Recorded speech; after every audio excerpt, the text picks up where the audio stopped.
బుల్బుల్ రాణి. మీరా మళ్ళీ ఎందుకు వచ్చారు?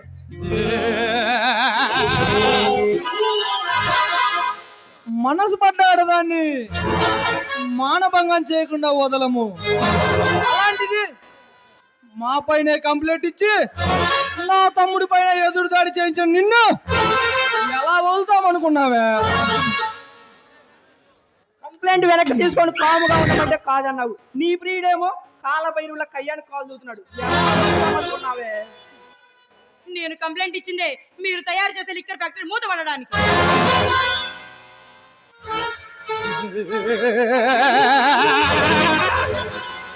దారిని పోయే కంప తిట్టుకోవడం అంటే ఇదేనేమో. ఎవరి ప్రాణాలు పోతున్నాయని నీ ప్రాణాల మీదకు తెచ్చుకుంటావు. ఆ కేసు దర్యాప్తు జరిగి ఎంక్వైరీ చేస్తే నా కల్తీ సామ్రాజ్యం నాశనం అవుతుంది. నాకు ఇస్తానన్న ఎమ్మెల్యే సీట్ వెనక్కి పోతుంది. నేను కన్న కలలుగానే మిగులుతాయి. అలా జరగటానికి వీల్లేదు. అలా గనక జరిగితే నా అంత నీచుడు ఎవడే ఉన్నాడు. అయినా మీలాంటి దుర్మార్గులు ఉండాల్సింది కటకటాల వెనుక. మేము నీచులమే. ఎంత నీచులమో తెలుసా? అరుంధతి సినిమాలో పశుపతి కన్నా ఘోరమైన నీచులం.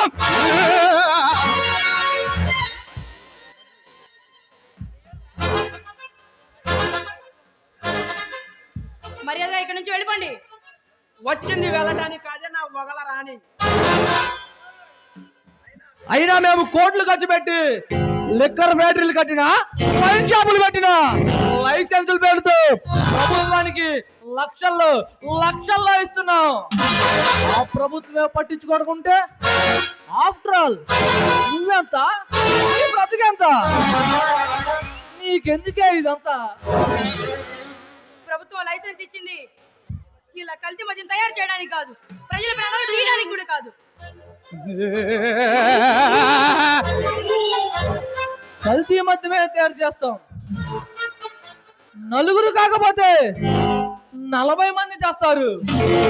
వాళ్ళు నీ బంధువులా లేక నీ చుట్టాలా? సమాజంలో కళ్ళు ఉండి కూడా ప్రతి ఒక్కళ్ళు నాకెందుకు అనుకోబట్టే నీచులున్నారు. ఇంకా అన్నా దీంతో మాటలేంటన్నా? దీన్ని మానాన్ని మర్డర్ చేసి దీన్ని పైకి పంపిస్తే ఒక అయిపోతుంది.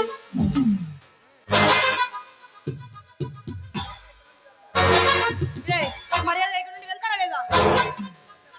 లేకపోతే ప్రశాంతంగా పెళ్లి చేసుకొని కాపురం చేసుకోక మా లాంటి వారితో పెట్టుకుంటే ఆ కోరిక కూడా తీరకుండానే వస్తావు శాంతి. నువ్వేమైనా రాణి రుద్రం దేవనుకుంటున్నావా? లేదా ఝాన్సీ లక్ష్మీబాయి అనుకుంటున్నావా? లేదా ఈ సమాజానికి సేవ చేసే మదర్ తెరీసా? నేను రాణి రుద్రమదేవికి కాకపోవచ్చు, ఝాన్సీ లక్ష్మీబాయిని కాకపోవచ్చు, ప్రతి ఒక్కళ్ళ ఇంట్లో వెలుగు నింపిన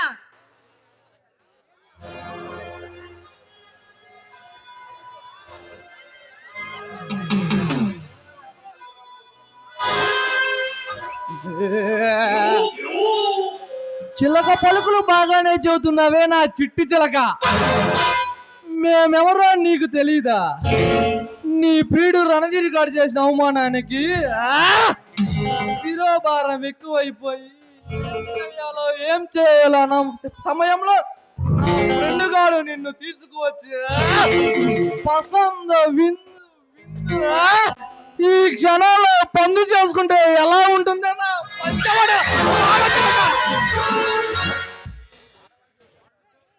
ఆడవాళ్ళ శీలాలతో వ్యాపారం చేసే నాలాంటి దొరలున్న ఈ కాలంలో అలాంటి గొప్ప వీర వంటలు ఎక్కడ పుడతారా? ఆడవాళ్ళ జీవితాలతో ఆడుకునే మీలాంటి వాళ్ళు బతకడానికి వీల్లేదురా.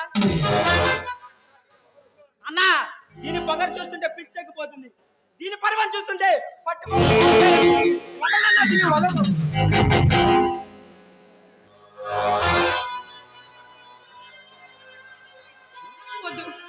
మీకు దండం పెడతాను. నన్నేం చేయొద్దు. నన్ను వదిలేయండి. నిన్ను కాపాడడానికి ఆ దేవుడు కూడా ఖాళీగా లేడే. ఏదైనా ముద్దుల మందారం.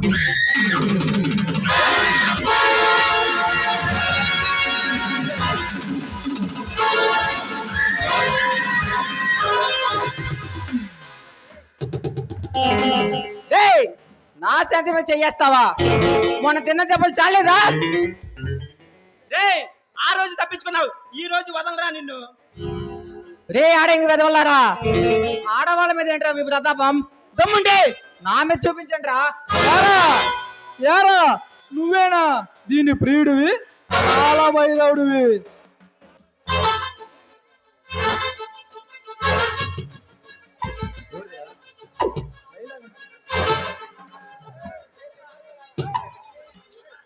కొట్టుకోవాలరా ఫైట్ సీన్.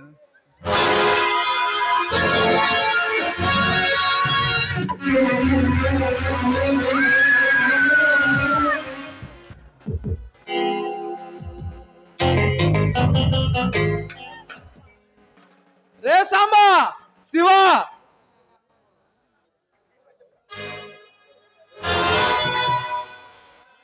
రణధీర్, రణధీర్.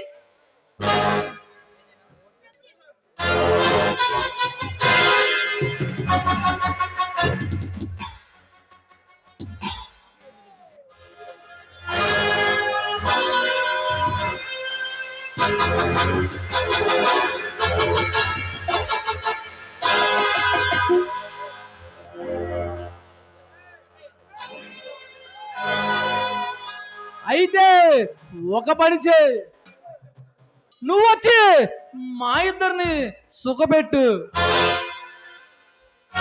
వాణ్ణి హాస్పిటల్కి పంపుతా. రే దుర్మార్గులారా, నన్ను చంపేయండి, నా శాంతిని మటికి వదిలేండి రా. అలాగే మీరు చెప్పినట్లే చేస్తాను. రణధీర్ని వదిలేయండి.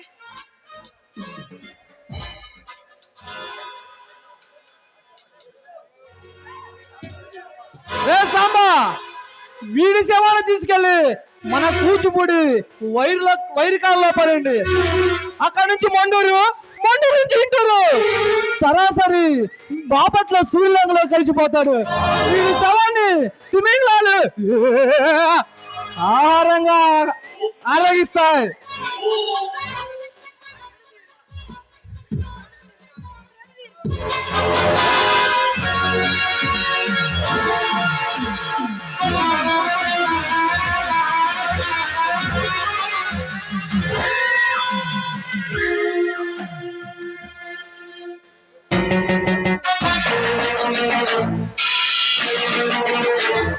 ఈ దుర్యోధన దుశ్శాసన దుర్వినీత లోకంలో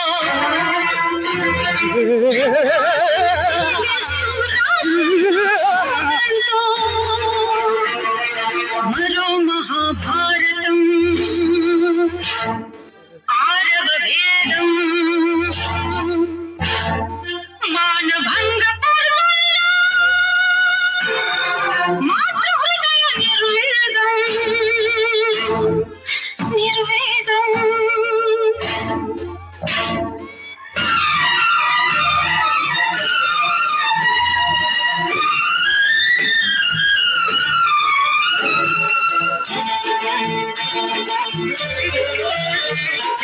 పుడుతూనే పాలకేర్చి పుట్టి చంపాలకేర్చి తిరిగి పెద్ద కాగానే ముద్దు మురిపాలకేర్చి తనువంతా దోచుకున్న తనయులు మీరు మగసిరితో బ్రతకలేక కీచకులై కుటిల కామమేచకులై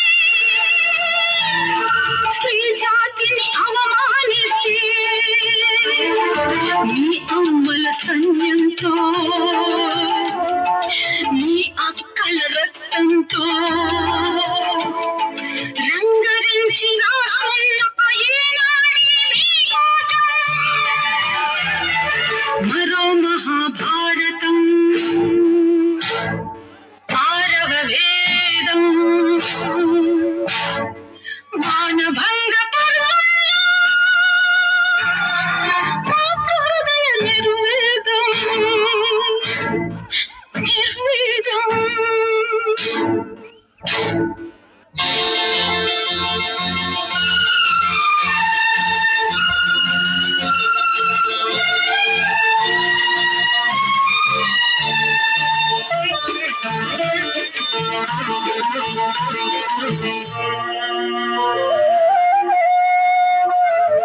కన్న మహాపాపానికి ఆడది తల్లిగా మారి నీ కండలు పెంచినది గుండెలతో కాదా ఎర్రని తన రక్తాన్ని తెల్లని నెత్తురు చేసి పెంచుకున్న తల్లి ఒక ఆడదని మరిచారా కనపడలేదా అక్కడ పాపలుగా నీ చరిత్ర ఏనాడో నీరించిన లేత పెదవి ముద్ర ప్రతి భారత సతి మానం చంద్రమతి మాంగళ్యం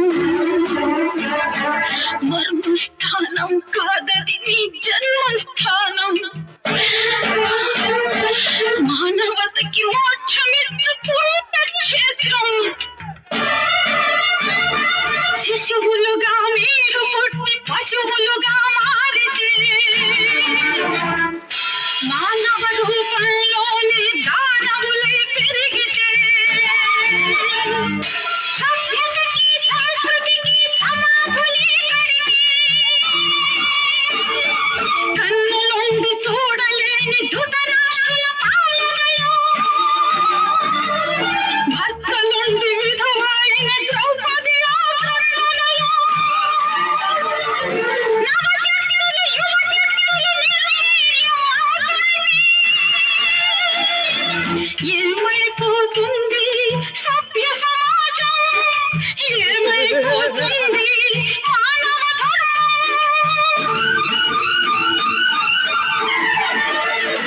ఏమైపోతుంది ఈ భారతదేశం మన భారతదేశం మన భారతదేశం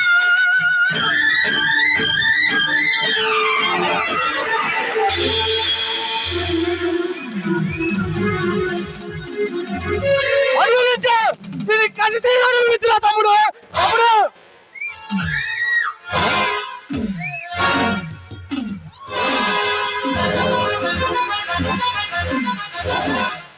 మా దారి కట్టొస్తే ఎవరికైనా ఎవరికైనా ఇదే చూడు ఇదే గతి పడుతుంది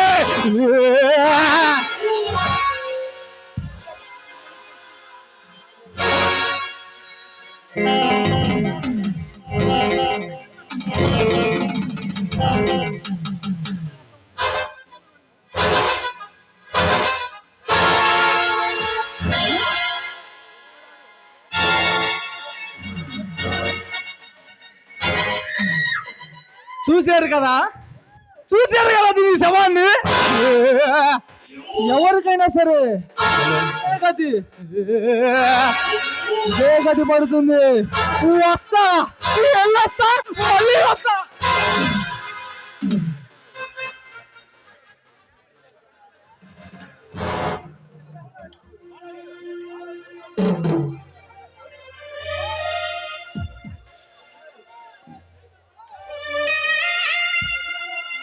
అమ్మా అమ్మా అమ్మా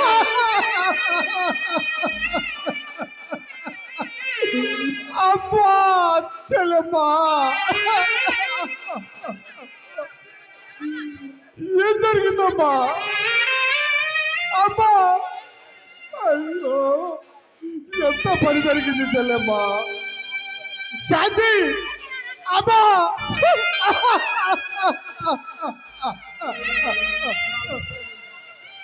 ఏమైందమ్మా ఒక్కసారి లేమ్మా అమ్మా ఒక్కసారి అన్నయ్య చూడమ్మా ఒక్కసారి అన్నయ్య చూడమ్మా అమ్మా అమ్మా శాంతి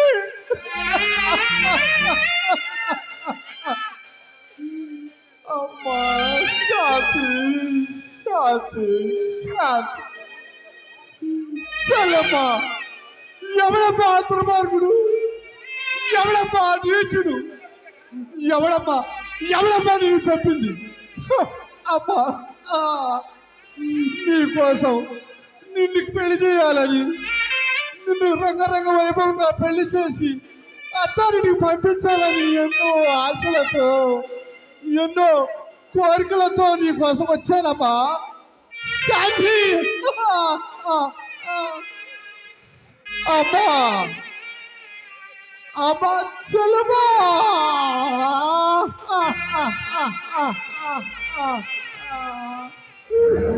అమ్మా లేమ్మా ఒక్కసారి అనే చూడమ్మా ఒక్కసారి అనే చూసి నా చూసినాడు ఒక్కసారి చెప్పమ్మా నేను చంపిన నీచుండి కండక్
ఏ మిస్టర్ ఎవరు నువ్వు?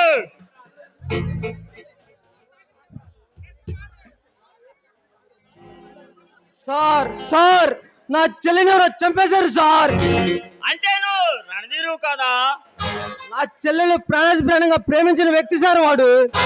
అంటే వాడు నీకు తెలుసా? నా చెల్లెలు మనసు పడ్డ ఆ వ్యక్తి సార్ వాడు.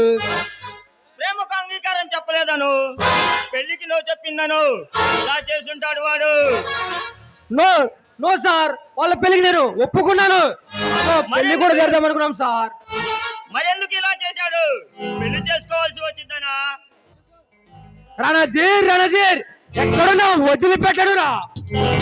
మిస్టర్ కంప్లైంట్ రాసివు, ఎంక్వైరీ చేసి వాడు ఎక్కడున్నా మేము వెతికి పట్టుకుంటాం. కంప్లైంట్ రాసి వాళ్ళ సార్. నా చెల్లి నా హత్యకు కారణమైన వాడిని తెల్ల కాగితం మీద 4 అక్షరాలు రాస్తే సరిపోతుందా సార్? అభంశు మన చెల్లి నా చెల్లిని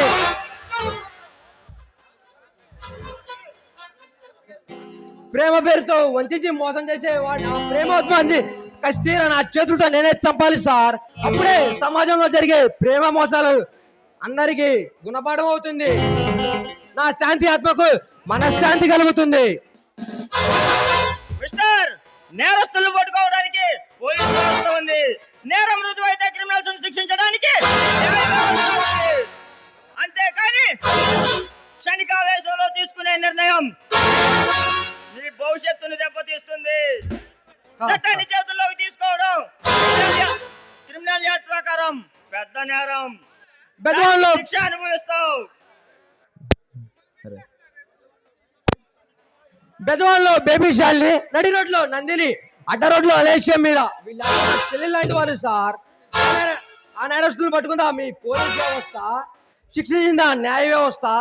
చట్టం, న్యాయం, ధర్మం ఇవన్నీ డబ్బున్న వాడి చేతిలో కీలుబొమ్మలా మారాయి సార్. పేదవాడి గుండెని గట్లాగే గుద్దిబండలా మారాయి సార్. ప్రతి ఒక్కరూ ఇలా ఆలోచిస్తే ఈ కేసులు ఎందుకు, ఈ కోర్టులు ఎందుకు? నేను కాకి డ్రెస్ విప్పితే నేను పెద్ద రౌడీని. ఆ రూల్స్ మాకుంటాయి, అవి నేను అతిక్రమించకూడదు. నేరం నిరూపించడానికి చట్టానికి సాక్ష్యం కావాలి. సాక్ష్యం దొరికితే చట్టం నుంచి ఎంత గొప్పవాడైనా సరే తప్పించుకోలేడు.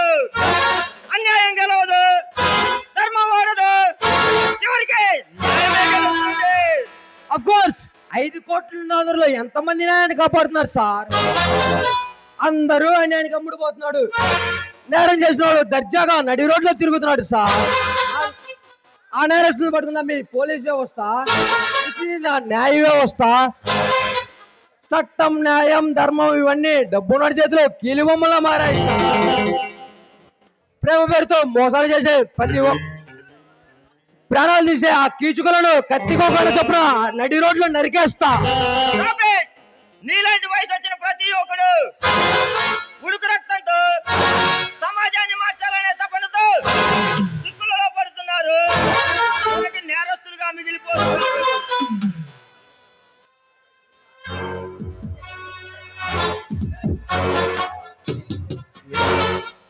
జీవితాలను నాశనం చేసుకుంటున్నారు. No! అలా జరగడానికి వీల్లేదు. ఈ కేసు టేకప్ చేసి పోలీస్ అంటే ఏంటో నిరూపిస్తా. అయితే నీకు ఇదే నా ఛాలెంజ్. నా చెల్లి అయితే కారణమైన వాడిని మీకంటే ముందు పట్టుకొని నా ఆడి ప్రాణాలతో ఫుట్బాల్ ఆడి శవాన్ని కూడా మీకు దక్కకుండా చేస్తా.